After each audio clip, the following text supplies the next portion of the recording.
Oke, ini kita lihat flow-nya dulu ya. Ini aplikasi Halo ini dia fungsinya sebagai resource server ya, resource server artinya untuk mengakses dia harus harus login dulu ya kan. Nah, ini kan sekarang belum terproteksi nih ya kan. Ini kita akses dengan bebas boleh. Nah, misalnya kita mau ini harus login dulu gitu ya, loginnya ke out server. Nah, jadi di sini kita daftarkan dia ke dalam ininya nih. Nah, sini API Halo misalnya ya. Nah, dari sini nanti kita lihat flow-nya. Oke.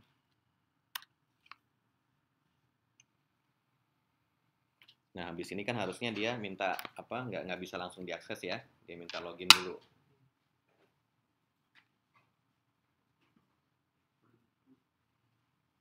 Oke. Selesai belum? Ya, started. Nah, begitu dia udah start, kita coba akses lagi. Nah, error kan ya? Nggak bisa ya. Full authentication is required gitu. Nah, gimana cara mengaksesnya? Di sini kita harus login dulu. Nih, di sini kita buka browser, arahkan ke sini, ke out servernya. Ya. Ini saya copy dulu URL-nya.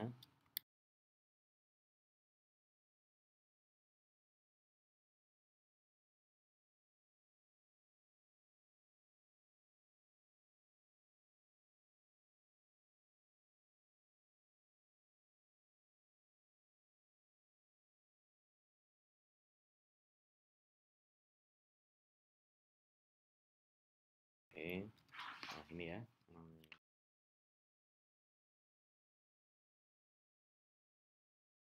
Kita kan nggak pakai konteks path tadi ya. Jadi ini dihapus. Authorize client ID, client outcode, kemudian respon type-nya code ya. Redirect ke 8080 tadi ya. Kemudian API halo gini ya. Nah, gini.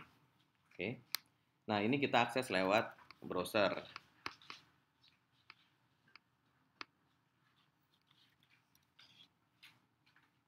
Nah, nanti diminta login kan. Kemudian masukkan ND123.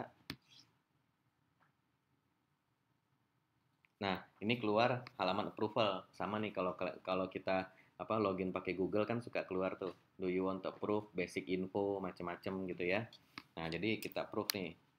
Nah, ini scope-nya ini bebas. Nanti kita bisa nambahin apa saja ininya scope-nya gitu ya. Nah, kita authorize. Nah, begitu di authorize, kita dapat code ini kan. Code ya. Nah, code ini diapain? Ya. Nah, dapat code kan? Jadi dari aplikasi klien ini dia harusnya mengakses ke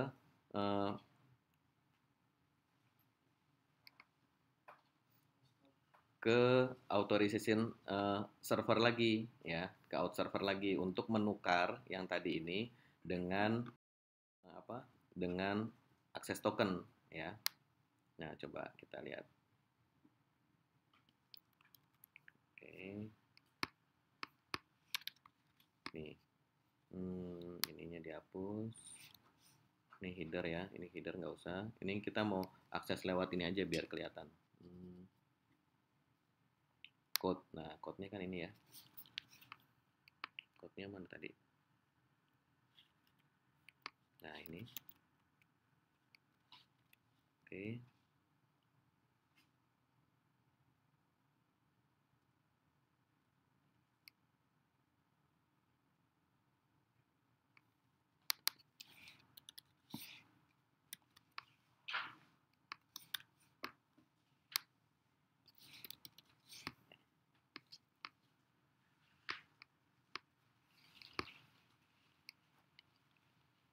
sini nggak ada apps-nya.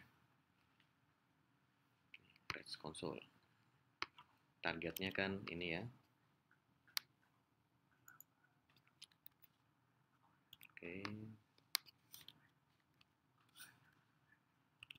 Terus ini headernya.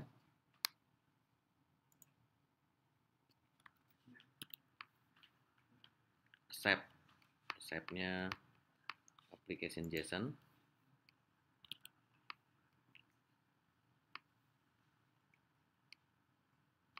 Nah, ini datanya. Ya.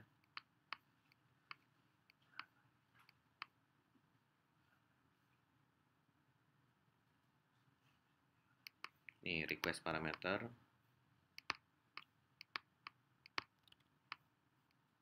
Grant type.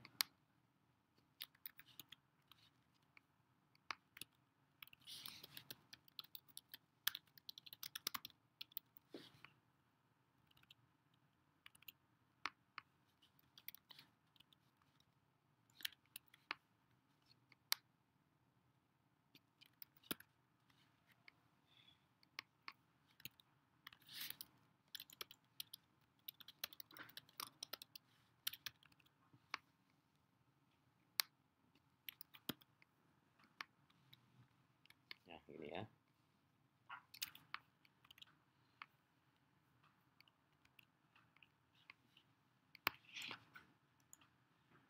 Method not allowed. Oh, nggak boleh get post. Invalid request, missing grant type.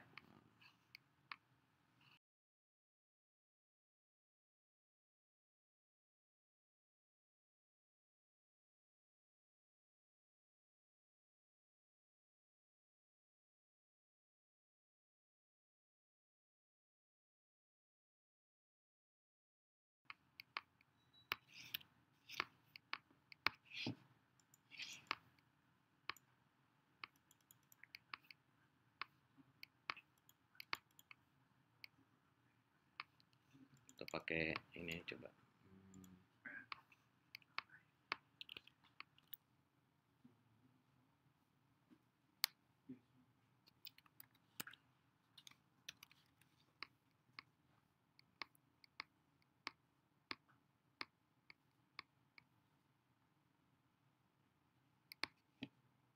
Nah, dapat ya ininya. Ini dapat nih akses tokennya ya. Ini akses tokennya. Oke.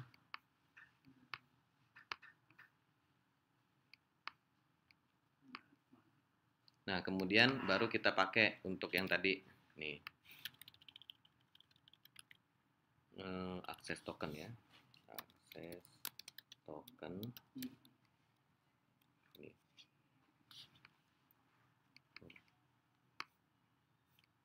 Kok forbidden?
Oke, kita coba lagi.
Oke.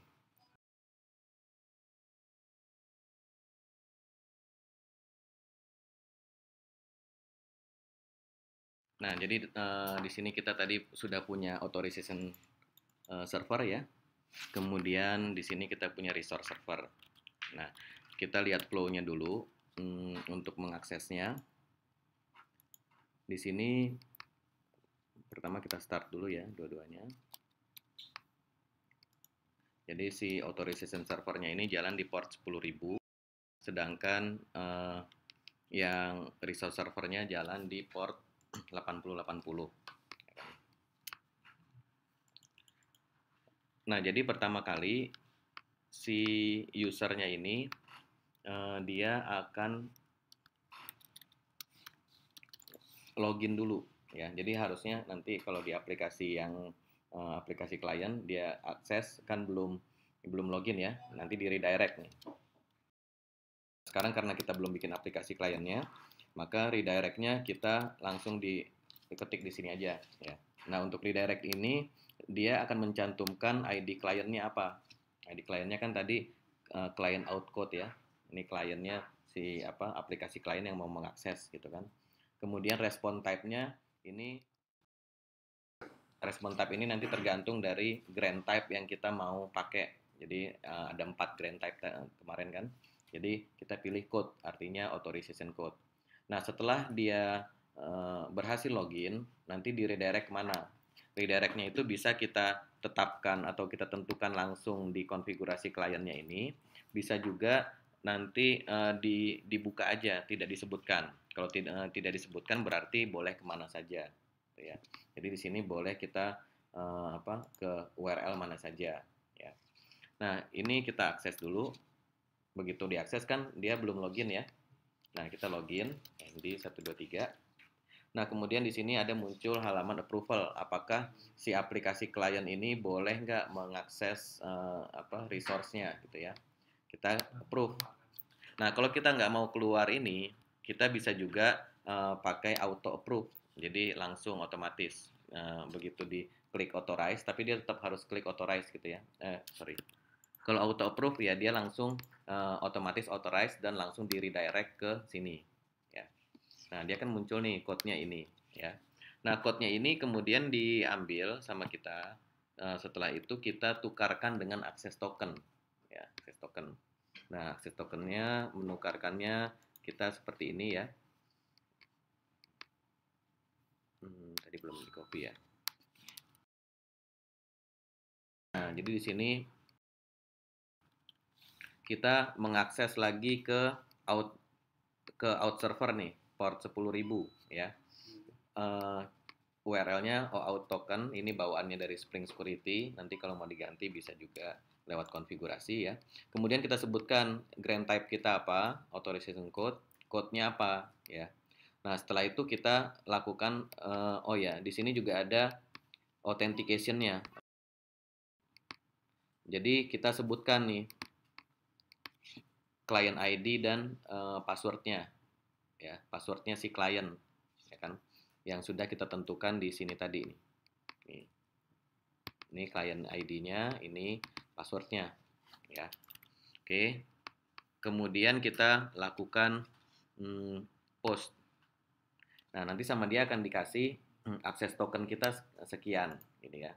Nah, dengan akses token ini kita bisa akses localhost 8080 slash API slash halo akses token sama dengan ini. Nah, ya langsung dia kembalikan gini ya. Jadi intinya kalau kita mau akses ke sini, kita harus membawa akses token.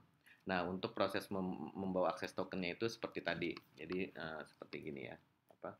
Seperti tadi, login dulu di out server, dapat code-nya kemudian ditukar lagi sama akses tokennya kemudian baru dipakai untuk mengakses ini. Nah, itu seperti tadi. Nah, tadi terjadi error karena di sini kita resource server dan out servernya terpisah ya. Jadi ada server buat login, ada server yang menyediakan API yang mau kita panggil gitu ya. Kalau misalnya dia jalan dalam satu proses, dalam satu Tomcat atau jalan dalam satu JVM gitu ya, kita bisa sharing tokennya. Kan begitu kita login di out server kan dia generate token kan. Nah, tokennya itu kan nanti akan dicek sama si resource server. Apakah token ini valid atau tidak kan gitu ya. Waktu kita kirim ini nih token, kan dia ngecek ke penyimpanan tokennya. Apakah token tersebut valid atau tidak gitu ya. Nah, kalau misalnya si yang API Halo ini dengan si apa tadi authorization server dia hidupnya di Tomcat yang sama, kita bisa taruh aja si token itu di memori.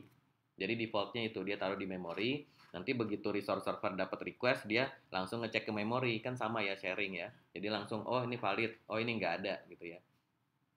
Nah jadi problem kalau misalnya si resource server ini beda sama authorization server. Di sini kan kita jalanin dua Tomcat ya, yang satu 10.000, yang satu 80.080. Nah ini jadi problem karena si resource server ini tidak bisa mengakses token yang dipegang sama si ini ya, sama si out server. Nah ada dua pilihan. Yang pertama bisa pakai DB. Jadi waktu selesai login, bikin token, tokennya simpen ke DB. Nah, itu kita menggunakan yang namanya JDBC Token Store ya. Jadi si Spring ini dia sudah menyediakan JDBC Token Store. Langsung insert ke database. Nah, nanti tinggal si resource server ini tinggal kita arahkan ke database yang sama. Nanti kan dia paham karena sama-sama Spring Security, skema database-nya kan pasti sama ya. Dia cari ke tabel, ketemu, oke dikasih. Ininya langsung jalan gitu ya. Nah, nanti jadi problem lagi kalau misalnya database-nya tidak bisa di-sharing. Ya, ini kan umum terjadi ya, database login itu di database mana, kemudian database untuk aplikasi, database mana gitu kan beda. Nah, jadi di sini makanya saya contohkan menggunakan yang paling fleksibel, yaitu di sini namanya remote token service. Ya, remote token service ini si out server dia akan membuka URL ini. Nih, URL-nya kalau misalnya di sini ada nggak? Nah, ini ya. Baca ya kalau yang ini ya. Nah, jadi dia ada check token. Nah, check token ini URL-nya dia akan bisa kita submit seperti ini. Check token. Coba kita tes. Mau nggak dia ya? Ini kan ya, kita buka pakai REST console satu lagi.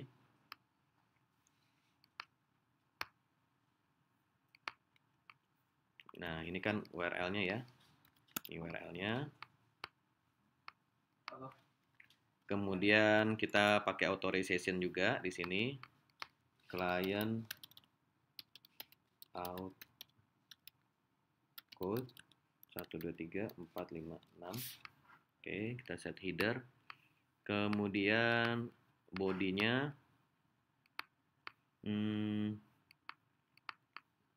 akses token. Nah, tokennya tadi ini.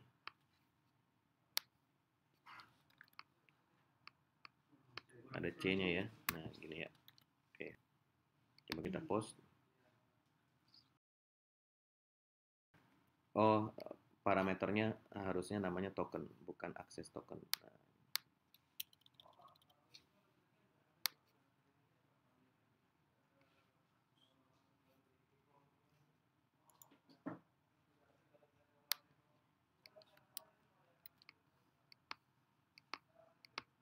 langsung sini.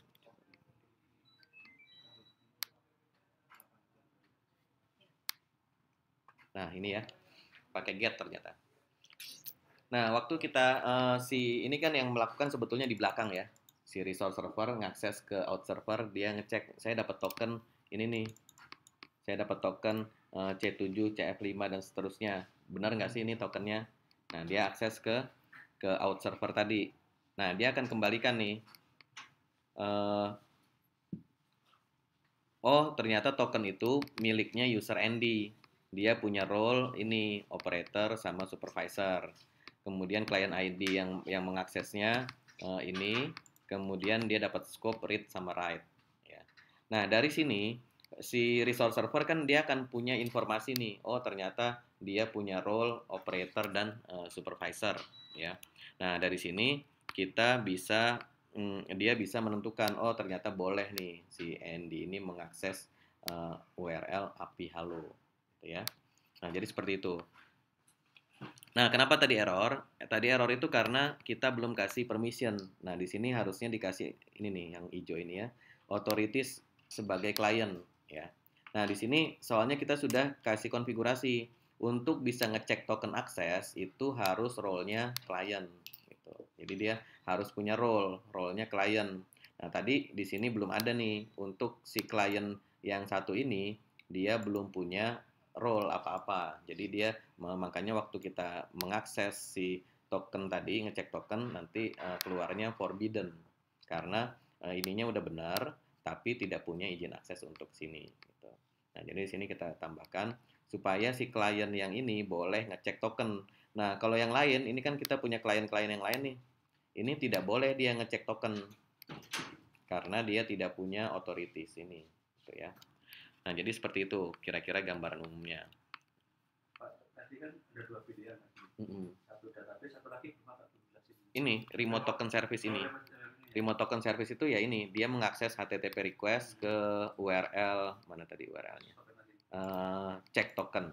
Ke cek token. Coba, ini harusnya mau sih.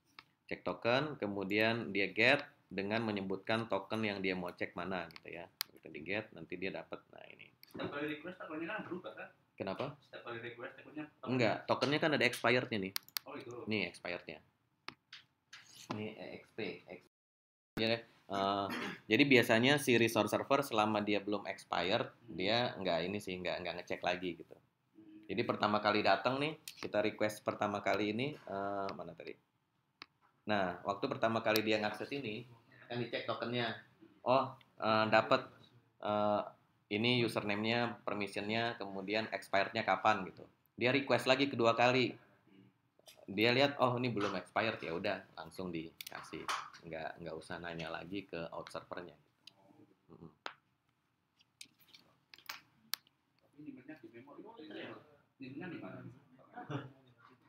Yang server nyimpennya di memori.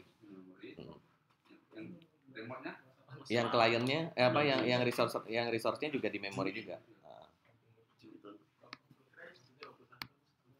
Kalau di database tadi hilangnya kapan? Kabarnya ngumpul terus. Expired gitu, saya sudah expired. Terus saya minta lagi itu yang di kalau database hapus sendiri otomatis apa tetap manual? Oke, enggak harusnya. Kan itu manajemen internalnya dia kan. Jadi coba kita lihat implementasinya. Nah, itu saya juga belum belum lihat provider token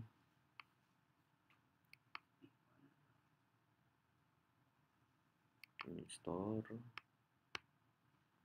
Nih, JDBC.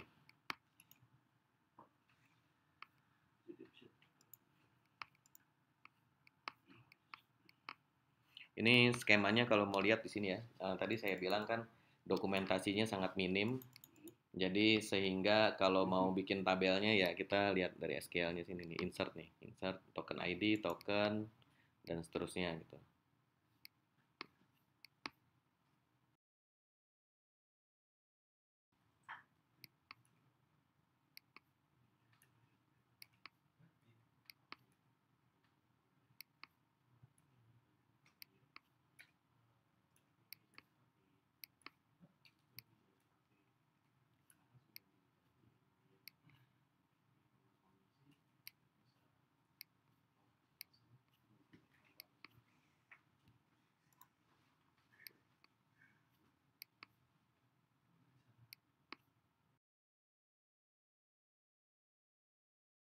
Sini sih kelihatannya nggak ada nih.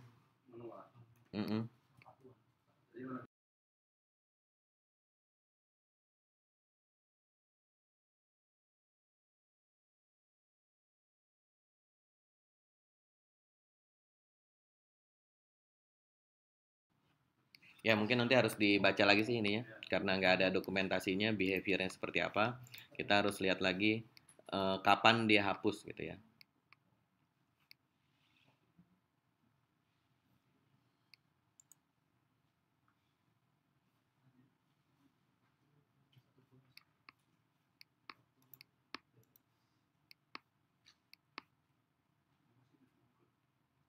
Nah, di sini kalau kita lihat yang query delete-nya, kayaknya dia cuma berdasarkan token ID nih.